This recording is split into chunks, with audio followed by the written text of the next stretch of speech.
Well, it's 2016 and this is our chance to drive the ProDrive built STI Subaru. Something we really dreamed about in 2011 when we started this project. And this car is very special. We've got not massive amounts more horsepower, but the chassis is based around a World Rally car. We're lighter than before, and the gearbox is a sequential type paddle shift gearbox, and we're probably running about 1,200 kilos. So on this lap we're just starting our warm-up. We've got probably about 3 miles to get the tyres up to temperature, like we did in 2014, and me get my head ready to go for the run. The conditions at the moment are very warm, probably a little bit too warm for optimum performance in the engine. And this is actually our second time lap around the circuit, which was done on the Monday of TT week. Every time you go out, you're actually changing the setup of the car and just developing, because there's nowhere like the Isle of Man to test. And you can test on an airfield or a racetrack as much as you want, but there's nothing actually like the TT course.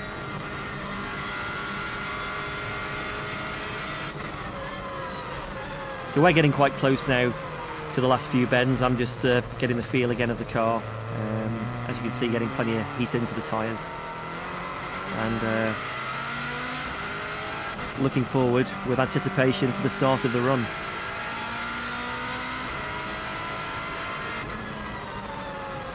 This part of the circuit is very slow now.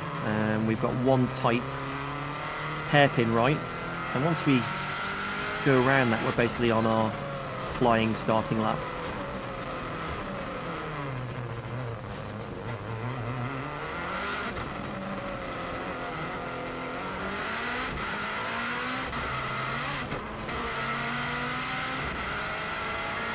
So here we go, we're now accelerating for the flying start, and we're just about to go across the start line now.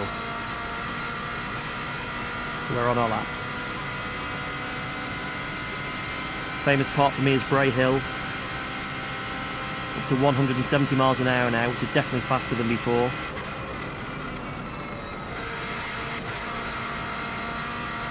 And again, building confidence through that, and that dip on the side does move the car around quite a bit, so we can't take that flat yet.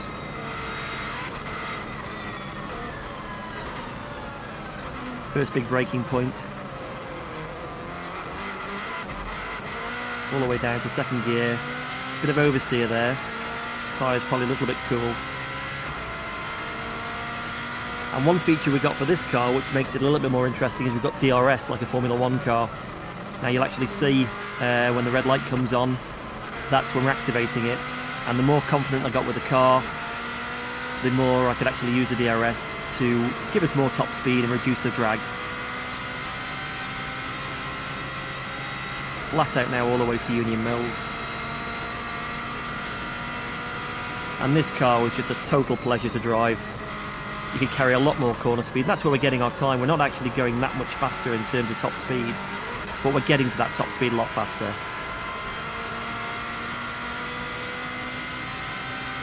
Lovely section through there, little bump on the inside.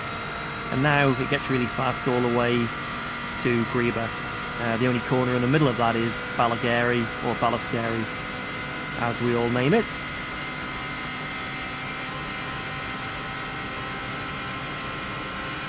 So again, getting up to 170 quite quickly. Little lift here and then tip it in. And because the car is so much faster everywhere, I can actually build up every lap I get out, and I was hoping for another lap. And there's a few places where we could have edged a little bit more time, just with confidence in the car. You've got two chances of a TT course. If you take it flat and it's not, you're in a lot of trouble. So you've actually got to build up to see what the car or the bike will actually do on those corners. And that just comes with time and experience. Flat out now, we've got a little jump. And we've got to be careful, because at 170 miles an hour, that car potentially could fly. So we're unsure what it's going to do over the jumps, so you've got to be a little bit wary when you're getting up to those speeds. Greba Castle down just one gear. Trying to get on the power, committed and nice and early. And the way this car changes direction is really, really great.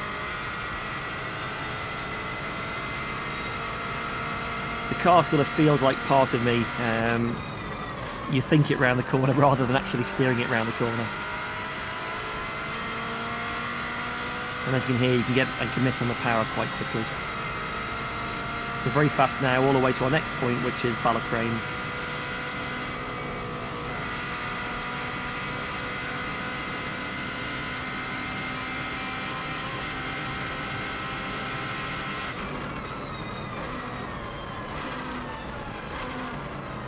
So heavy braking all the way down into third. On the power early. Tricky little corner there, you've got to get right in on the inside.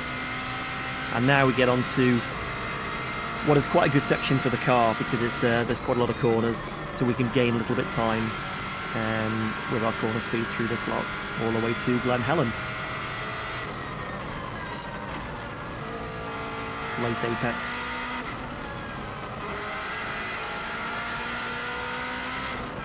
And one thing I've struggled with a little bit in 2014 was the gap between Gear 5 and Gear 6. The ratios and the engine power seem to really help this car, so I'm gaining a lot of time just in that upper end of the gearbox. I'm changing gear with the paddle on the right hand side, pull it back to go up the gears and push it away to go down, and it's a 6-speed gearbox with a very fast change.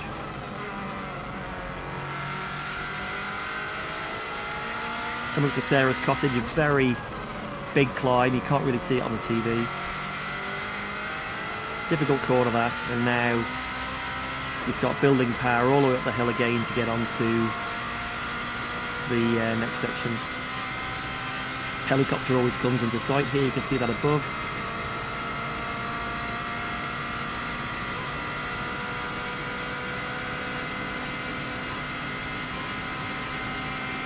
Quite a scary corner at the end, just tips it in right.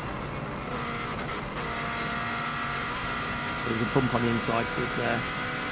Just coming down now, got to be a little bit careful. We've got a flag being waved for loss of adhesion. There's been a bike off and hit the barrier on the right. So they've had the oil flags out. As you can see, the dust on the right and the bike still parked there. Come up for the walls now, drop it down 1 gear, and I think we dropped it down 2 gears last time in 2014. And now flat out all the way to the top of the Garrow. I really do like this section, and especially in this car.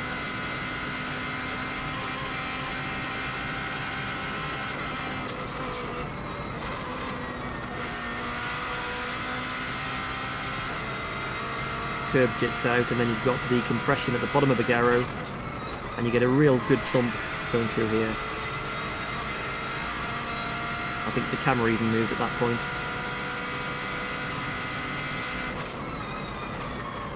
Tricky bend now, double apex right, flat left, and then a double apex left.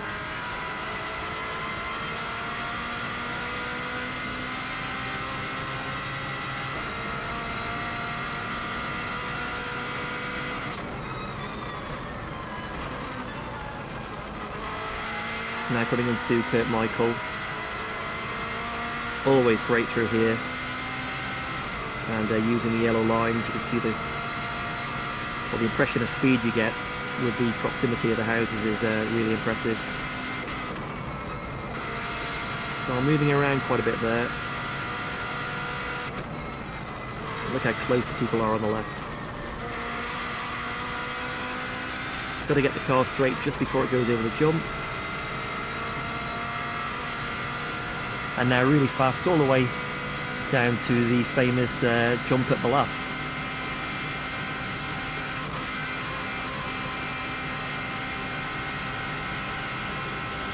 Back up at 170 miles an hour, these corners are really nice.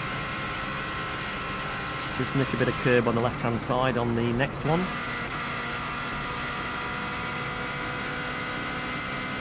As you can hear from this car, it does sound amazing, and it's also revving quite a lot higher than the previous car. We're up to about 8,500 RPM, which is quite a lot for a turbo engine. And we can't jump it too high here because of the bodywork on the car. but you're losing time in the air anyway, so as soon as she's back on the ground, back on the power and flat out, all the way to Balacry. This next corner feels really good. It's a flat out left-hander. Car takes off, and then we tip it into Quarry Bends, which is a series of right, left, right.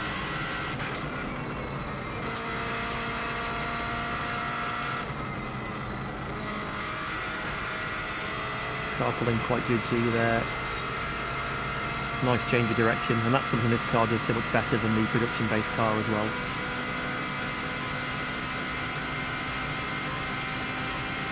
Now, although we've got a little bit more power than before and a massively better chassis, you could still afford to have a little bit more top speed here, which was bringing us a little bit closer to the bikes. They're topping out at just under 200 miles an hour, and as you can see, we're just getting just over 170. Braking down here at Sulby, feels like you're doing 2 miles an hour, so you've got to be really careful to get the apex. Bit of oversteer on the outside of the corner. And now we get into the bumpy section from Ginger Hall all the way to Ramsey. Car bouncing around quite a bit.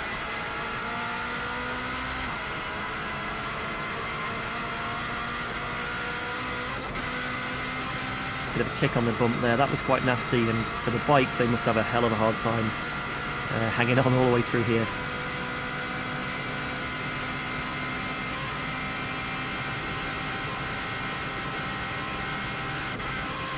Back up to 170 again.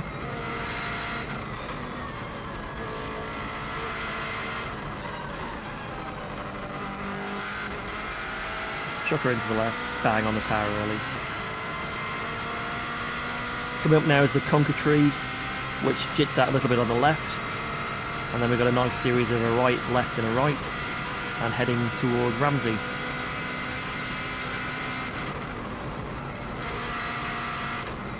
Car moving around a little bit there.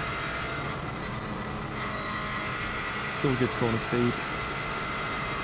This next corner's great, small jump, and then flat out straight into the next right-hander.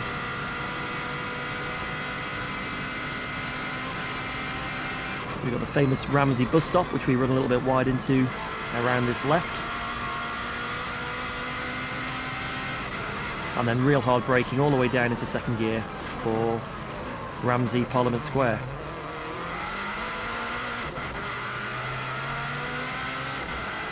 A little bit of oversteer, but not too much. Always feels great going sideways, but unfortunately it's not great for the lap time.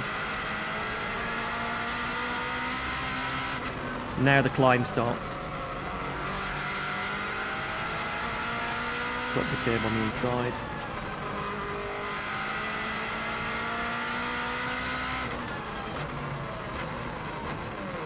And now into first gear around the Ramsey hairpin. Now the heated's just started to give us a little bit of understeer with the car. On our very first run, we had an oversteer balance. We changed it for this lap. And probably went a little bit too much the other way, so there was a little bit more time to come from the balance.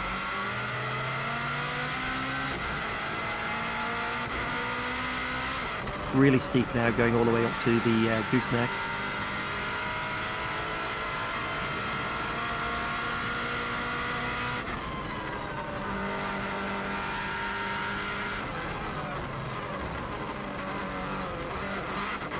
Big bit of understeer there, pushed to the outside, and had to come out of the gas quite early.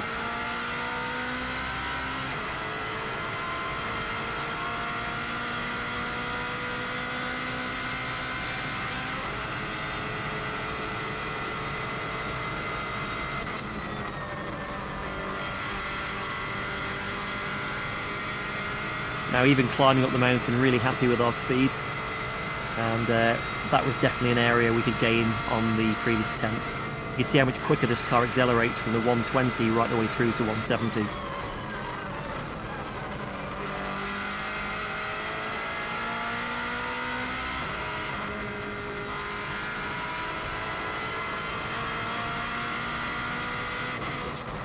The last right-hander before we have a bit of a break on the mountain mile.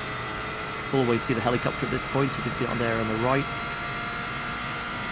And the nature of the course, as you can see all the way around, is rights and lefts, and then there's probably about 5 big right-handers that link it to make it a lap.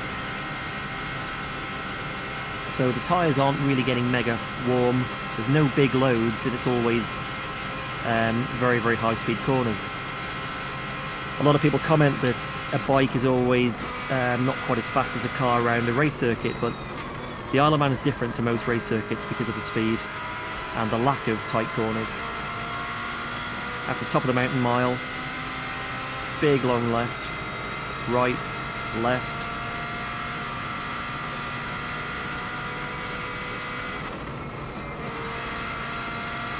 And now we start dropping downhill a little bit towards our next sort of time point, which will be the bungalow. Big long right-hander. Had a little lift there. That's where Connor had his big accident a few years ago.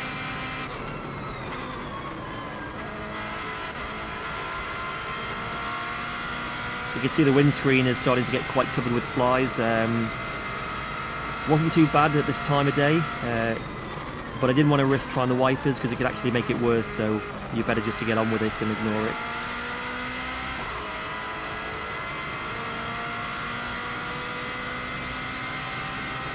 Had a great board up there, somebody showing P1. We were the only car on the circuit, so I thought that was quite funny.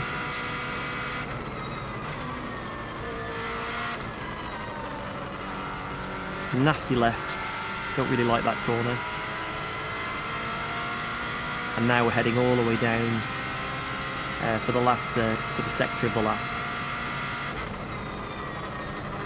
Real nice feeling on these 3 left-hand corners. 1, 2, bang, and we pretty well take it all as one.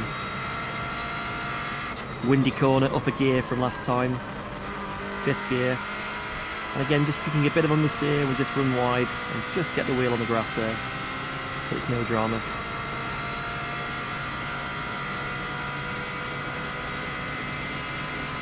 Very difficult to get the car pulled across to the right-hand side before the next left, because you're travelling so fast. That's 170, and you definitely don't want to get that one wrong.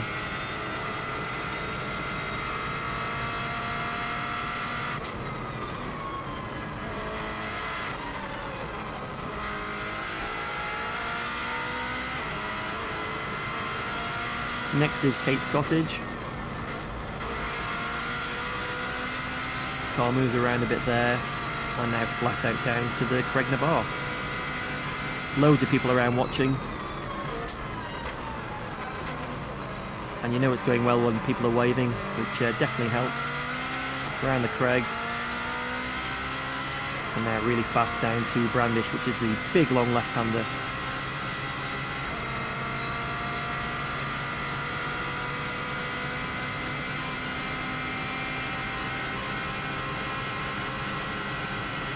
Getting back up at 170, 175 there. I sort of put the wheel on the grass, but I'm not sure if it's the best way. You might be better keeping it all on the tarmac. It does move the car around. Hilbury, big bump on the inside. Car moves about a bit there. And now coming all the way around to signpost. Get a real good buzz on these 3 lefts. You can see the car moving quite a lot and a load of steering input there.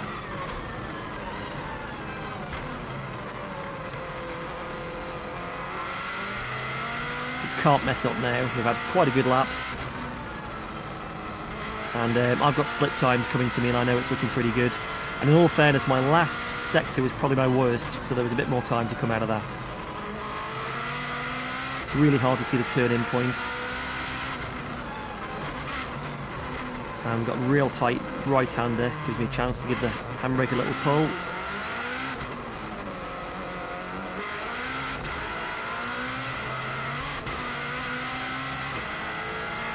DRS wide open again. And here we go for the line.